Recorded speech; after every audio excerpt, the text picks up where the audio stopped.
Rightio guys, it's time to talk about Italjet and whether or not their latest concept bike is a scooter, a motorcycle, or something completely different.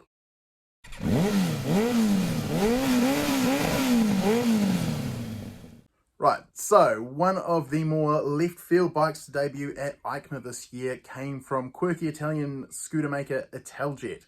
And yeah, it's kind of had me thinking that it doesn't, I don't know what it is, and I don't know who it's for.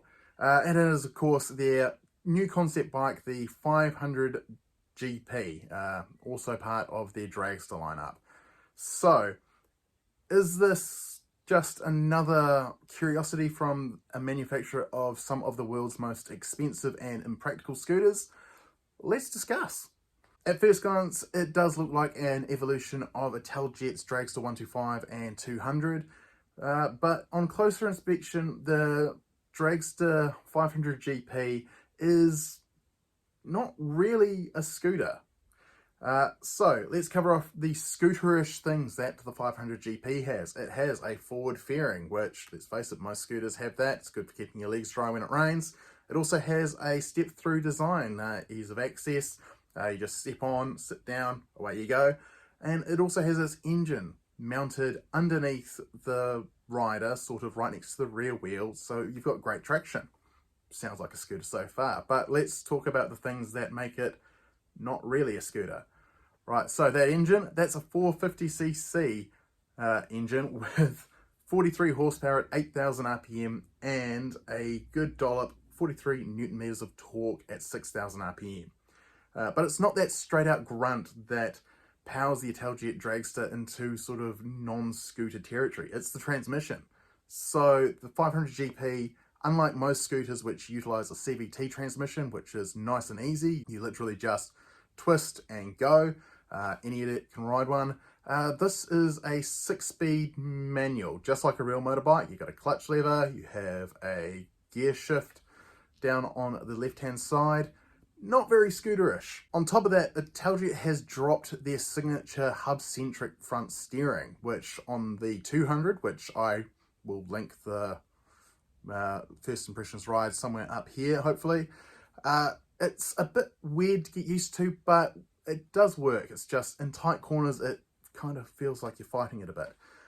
Instead of actually using that, which is sort of one of Italjet's signatures, along with that really cool looking trellis frame, Italjet has chucked in a full 47 mil upside down fork, and the front brakes on the 15-inch rims are 270 mil discs with massive Brembo calipers. All this does come at a cost, and I'm not talking the financial one because this is a concept bike, it's not going into production yet.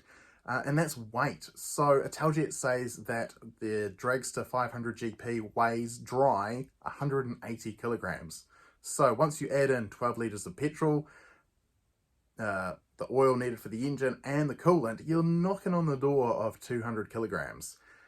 So who and what is the 500GP for?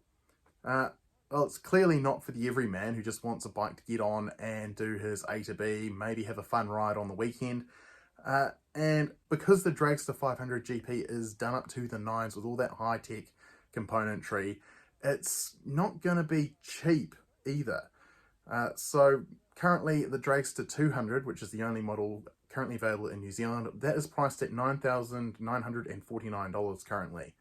I can't imagine of a 500 being anywhere near that in price.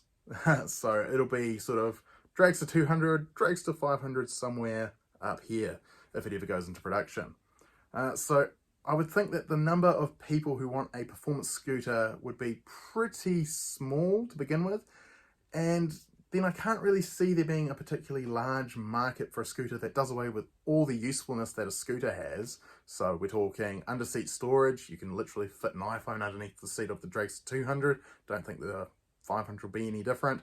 Yeah, the ease of use, all that goodness that makes scooters so loved by people that just want easy transportation.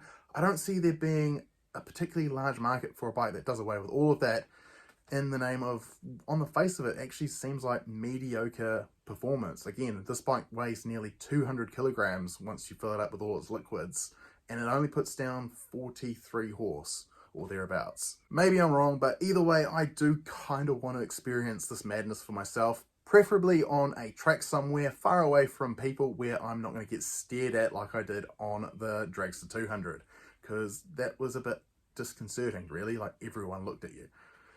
For now though, it is just a concept bike from Italjet, but since they're not exactly a huge manufacturer, I'm pretty sure that if a number of people get in touch and say, look, we really want this thing, make it, they'll make it happen. They are a small manufacturer, they can do whatever the heck they want. But I'm keen to know what you think. Would you ride the Dragster 500GP? Is it a scooter? Is it a motorcycle? Is it a sidecar? Is it a spaceship? I don't know. Let me know in the comments below. Till next time, I will see you on the next video.